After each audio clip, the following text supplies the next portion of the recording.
Hello বন্ধুরা, welcome to Chaitali's kitchen. তোমরা সবাই কেমন আছো?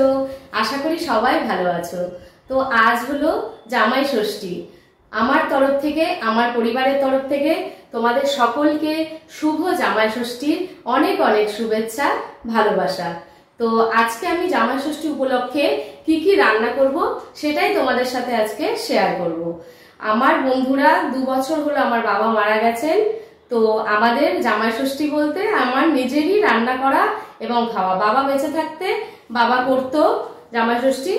এখন আর আমার মারও বয়স হয়ে গেছে, তো মাও পারে না একা একা। সো আমার নিজেরই রান্না করতে হবে। তো চলো বন্ধুরা, তোমাদের সাথেও শেয়ার করি কি কি আমি জামাই ষষ্ঠীর স্পেশাল রান্না করব। তো চলো শুরু করা যাক। তো দেখো বন্ধুরা, বাজার থেকে নিয়ে এসছে দাদা।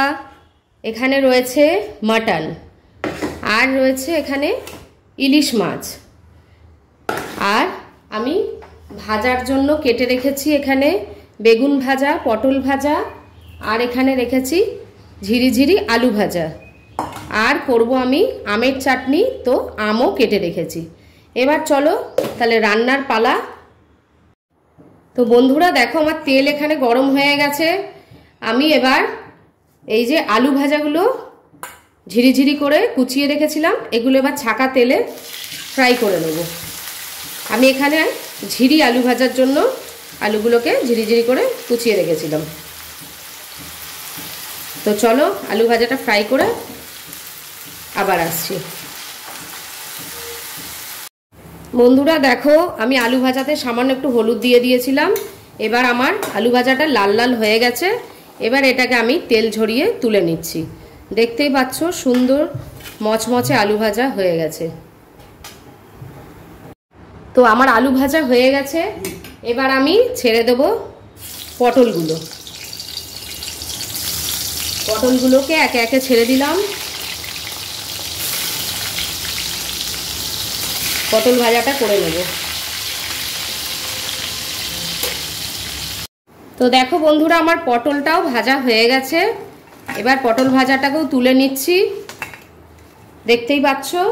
এবার আমি এই তেলে মাংসের আলুগুলোকে ফ্রাই করে নেব। মাংসের আলুগুলো আমি নুন হলুদ মাখিয়ে রেখেছিলাম, ওগুলোকে এবার এক এক করে দিয়ে ভেজে তুলে নেব।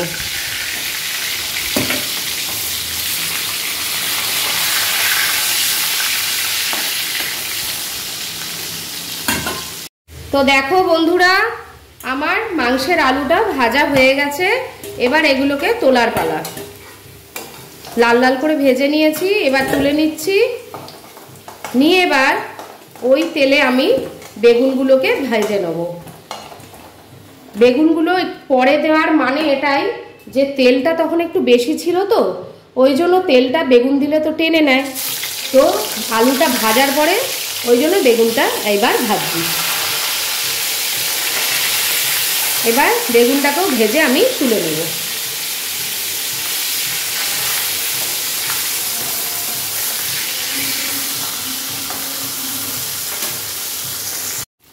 এবার বেগুন ভাজাটাকে আমি তুলে নেব। বেগুনটা আমার ভাজা হয়ে গেছে। এবার আমি যেহেতু মুগ ডাল বানাবো মাছের মাথা দিয়ে, তো সেহেতু আরেকটু তেল দিয়ে দিলাম কড়াইয়ে। দিয়ে যে ইলিশ মাছের মাথাটা আমি ভেজে নেব। আমি আজকে ইলিশ মাছের মাথা দিয়ে মুগ ডাল বানাবো। তো মাথাটা লেজাটাকে আমি ভেজে নেব। দেখো বন্ধুরা, মুগ ডালের জন্য যে মাছের মাথাটা ভাজা হয়ে গেছে, আমি এই কড়াইটাকে সরিয়ে দেব। দিয়ে আমি আর একটা কড়াই বসিয়ে দিলাম। এর মধ্যে আমি মুগ ডালটাকে ভেজে নেব। 1 কাপের থেকে একটু কম আমি মুগ ডাল নিয়েছি। নিয়ে এবার মুগ ডালটাকে আমি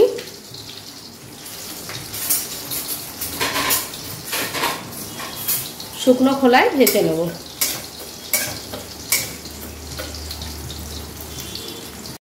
দেখো বন্ধুরা, আমার এখানে মুগ ডালটা সেদ্ধ হচ্ছে। লবণ দিয়ে দিয়েছি, কাঁচা লঙ্কা দিয়ে দিয়েছি। দেখো মুগ ডালটা সেদ্ধ হোক, আর একদিকে আমি বসিয়ে দিচ্ছি এদিকে আমের চাটনি।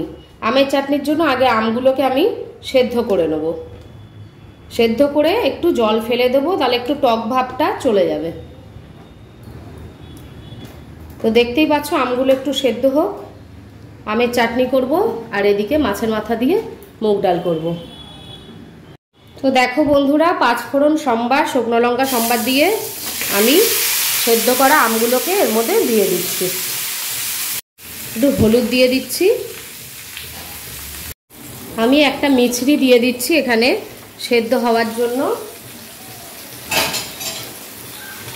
সরি সেদ্ধ হওয়া নয়, মিষ্টি হওয়ার জন্য। তো এবার আমি জল দিয়ে দিলাম, দিয়ে এবার মিছরিটা গলবে, আমটা আচারটা রেডি হবে। বন্ধুরা দেখো আমার এখানে মুগ ডালটা সেদ্ধ হয়ে গেছে। এবার এটাকে আমি সম্বাদ দেব। দেখো ডালের জন্য আমি গোটা গরম মশলা আর শুকনো লঙ্কা নিয়ে নিয়েছি ফোড়নের জন্য। তো দিয়ে দিলাম তেলে। এবার আমি এটাকে একটু ফ্রাই করে আমি এর মধ্যে দিয়ে দেব ডালটা। তো বন্ধুরা দেখো আমি এই তেলেই হলুদটা দিয়ে দিচ্ছি। হলুদটা একটু ভাজা হবে, কাঁচা গন্ধটা চলে যাবে। এবার এর মধ্যে আমি দিয়ে দেবো সেদ্ধ করা ডালটা। একটু ফুটে উঠুক, তারপরে আমি মাছের মাথাটাকে এর মধ্যে দিয়ে দেবো। দেখো বন্ধুরা এবার মাছের মাথাগুলো আমি দিয়ে দিচ্ছি। একটু ফুটলে তারপরে আমি মুগ ডালটা নামিয়ে দেব। আর এই দেখো আমার চাটনিটাও এদিকে রেডি হয়ে এসছে। তো আমি এবার ইলিশ মাছ করব, তার জন্য আমি কড়াইয়ে সর্ষের তেল গরম করতে দেবো। তো দেখো বন্ধুরা ইলিশ মাছে আমি নুন হলুদ মাখিয়ে রেখেছি। আমি এপিট ওপিট একটু হালকা ফ্রাই করে তুলে নেব।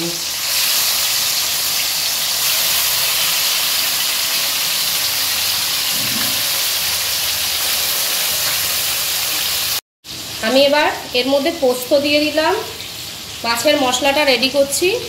আর দিয়ে দেবো সাদা সর্ষে, আর দিয়ে দেব 2 চামচ পরিমাণ জিরে, গোটা জিরে। সমস্ত কিছু একসাথে পেস্ট করে নেব। তো দেখো বন্ধুরা আমার ইলিশ মাছের মশলা রেডি। তো দেখো এপিট ওপিট করে মাছটা আমি হালকা ভেজে তুলে নিয়েছি। এবার মশলাটা আমি তেলে দিয়ে দেবো।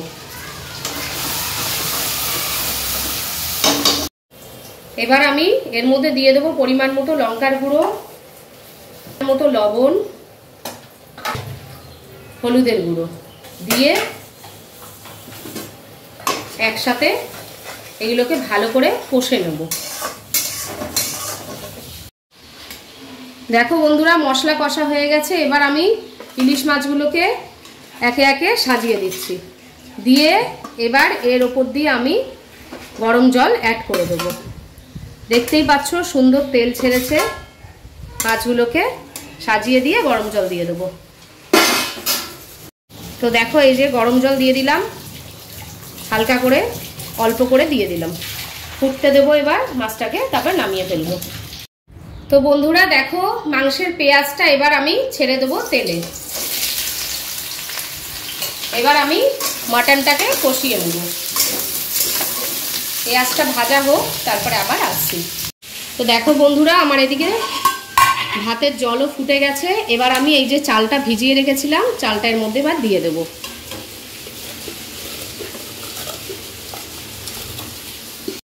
তো দেখো বন্ধুরা চালগুলো দিয়ে দিয়েছি। এবার ভাত ফুটলে আমি নামিয়ে দেবো। তো দেখো বন্ধুরা পেঁয়াজ ভাজা হয়ে গেছে। এবার ম্যারিনেট করা মাংসটা আমি এর মধ্যে দিয়ে দিলাম। মাটনটাকে ভালো করে কষিয়ে নেব। আজকে আমি আর রেসিপি দেখাইনি, কারণ মাটনের রেসিপি আমি এর আগেও অনেকবার আমার চ্যানেলে আমি লোড করেছি। তো তোমরা চাইলে রেসিপিগুলো অবশ্যই দেখে নেবে। তো মাংসটা এখন কষুক, আবার আসছি পরে। তো বন্ধুরা দেখো আমার মাটনটা কষা হয়ে গেছে, সুন্দর কালার এসছে, তেল ছেড়েছে। এবার আমি এটাকে প্রেসারে দিয়ে 1 বা 2 সিটি মেরে নামিয়ে দেব। তো বন্ধুরা দেখো, দাদার জন্য সুন্দর করে সমস্ত কিছু বেড়ে দিয়েছি। আজকে জামাই ষষ্ঠীর স্পেশাল থালি। তো থালিটাকে দেখো কি কি রয়েছে আমি দেখিয়ে দিচ্ছি। এখানে রয়েছে দেখো মোচা চিংড়ি, এখানে রয়েছে ইলিশ মাছের মাথা দিয়ে মুগ ডাল, আর রয়েছে সর্ষে পোস্ত দিয়ে ইলিশ মাছ, এখানে রয়েছে মাটন খাসির মাংস, এখানে রয়েছে আমের চাটনি, দই, আর রয়েছে এখানে আম কেটে দিয়েছি দাদাকে, আর দেখো 5 রকমের মিষ্টি সাজিয়ে দিয়েছি, আর স্যালাড রয়েছে। তো এইবার দাদার খাওয়ার পালা। দেখো খেয়ে খুশি হয় না কি বলে সেটা তোমরা শোনো। কি গো, তোমার জামাই ষষ্ঠী স্পেশাল থালি সাজিয়ে দিয়েছি, তুমিও হাজির হয়ে গেছো জামাই সেজে। এইবার হ্যাঁ হাই বলে দিয়েছে বন্ধুদের। আচ্ছা শোনো, তুমি এবার খেয়ে বলবে কেমন হয়েছে। তার আগে কিছু বলার থাকলে বন্ধুদের বলো। খেয়ে তো বলবো, কিন্তু এত পদ তুমি একা একা কি করে করলে গো? সত্যি অনেক কষ্ট করেছি গো, ঘেমে ঘেমে তোমার জন্য। এইটুকু যদি না করতে পারি বউ হিসাবে, তাহলে আর কি করব। অনেক পদ করেছো সত্যি আজকে। তুমি খুশি তো? না না, ভালোই লাগছে আজকে। কিন্তু আমার শাশুড়ি আজকে আসতে পারেনি, গরম পড়েছে রাস্তা দিয়ে, ওনারও বয়স হয়েছে, আসতে পারেনি। আমারও একটু খারাপ লাগছে। যাক গিয়ে, কিন্তু চৈতালি কিন্তু সেই জায়গাটা পূরণ করে দিয়েছে, অনেক রান্নাবাড়ি করেছে। হ্যাঁ যাক, তোমার কোনো অভিযোগ নেই তো? না অভিযোগ নেই, কিন্তু আমার ভালোই লাগছে। আচ্ছা আমি খেয়ে তাহলে একটা থ্যাংক ইউ, খেয়ে দেখি, থ্যাংক ইউ তোমাদের জানাবো। Thank you. এবং সবাই like comment share and subscribe করে পাশে থেকে বন্ধুরা, এইভাবে আমাদের নতুন নতুন ব্লগ দেখার জন্য। টাটা করে দাও। আবার দেখা হবে নতুন কোনো রেসিপি নিয়ে তোমাদের সামনে। চলো দাদা খেয়ে নিক, আমরা আজ আসি, আবার দেখা হবে অন্য ভিডিওতে।